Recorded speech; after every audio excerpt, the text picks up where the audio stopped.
This is episode number 2 of Representation Through Reporting. Today's topic is hearing loss and understanding those who are hard of hearing. This project is a passion project to promote empathy, awareness, and understanding. Please note that closed captioning is provided on this video to make sure it is accessible to all, including those who are hard of hearing. My name is Allie Porter, or Miss Porter, and I am a 7th grade English teacher here at Goddard Middle School. I graduated from K-State, and I am a first-year teacher here, and I'm just excited to be here. I love teaching at Goddard Middle School.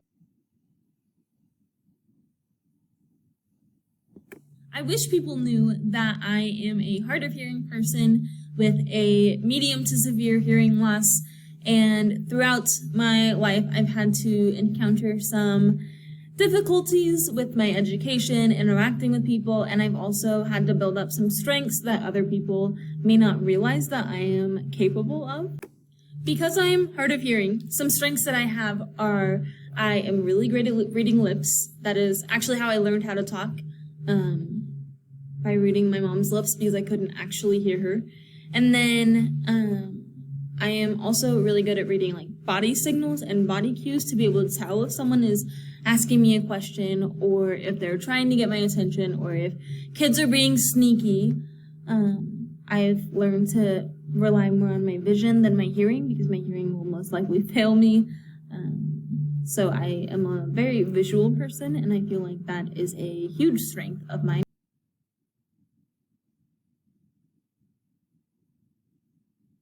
I first found out about my hearing loss when I entered kindergarten because my teachers were concerned that I had a learning disability or something along those lines, which is perfectly acceptable as well. It's just that wasn't what was happening.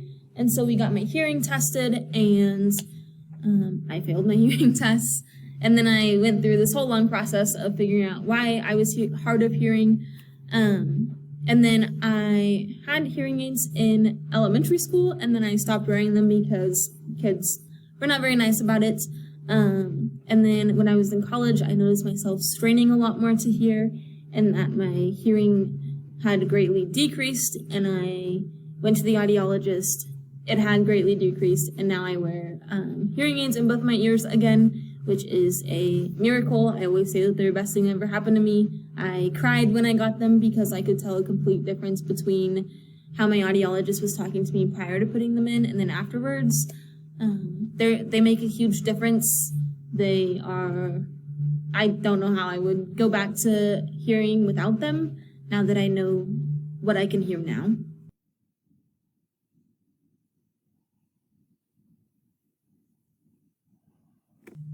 The biggest challenge of being hard of hearing is obviously that I can't hear. People don't understand. They get very frustrated. Like the lady at the pharmacy, if I can't hear her, she'll get very frustrated and start to think that maybe I'm like, I worry that they think that I'm stupid or I can't answer the question, but really I just never heard the question. So I worry a lot about people being frustrated. That's a big challenge for me. I take it personally. I struggle with teaching sometimes because I can't read lips during a pandemic when everyone's wearing masks. Just being able to communicate with people is the biggest challenge, especially when they don't know about my hearing loss.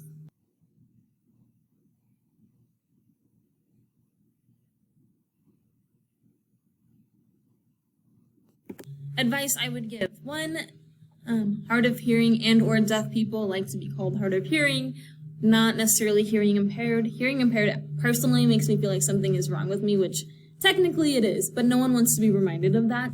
Hard of hearing just makes it seem like it's something that's difficult, but I can overcome it. I would also recommend that people I know people get frustrated. That's human nature. But one of the biggest frustrations for me is when people get so frustrated and then just say, oh, never mind. Well, I hate that I have to miss out on things. It would be much better if people could write it down for me if they start to get frustrated, or my students type messages to me on Land School if they need to. There's always a way to work around it if people are open to those options. I would always recommend asking someone. If you know that someone else is hard of hearing, you should ask them, how do you like to communicate with people? Is there something I can do to help you? And usually they'll tell you up front before you ever ask them, hey, please make sure you look at me when you're talking so I can read your lips, or make sure you write down something so I can read it.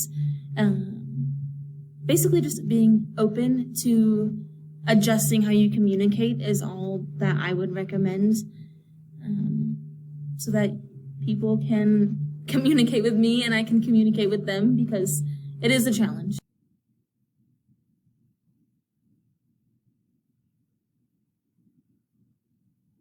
If someone is struggling with hearing, I recommend just ask if you can go to the nurse real quick, or talk to your parents. Just say, I'm really concerned. Can we check it out? I think you should definitely check it out. But also, just talking with your teachers and talking with the people around you and saying, is there anything we can do to, maybe I can get a copy of the notes so that I can listen to you instead of worry about copying at the same time, because that's a difficulty I have.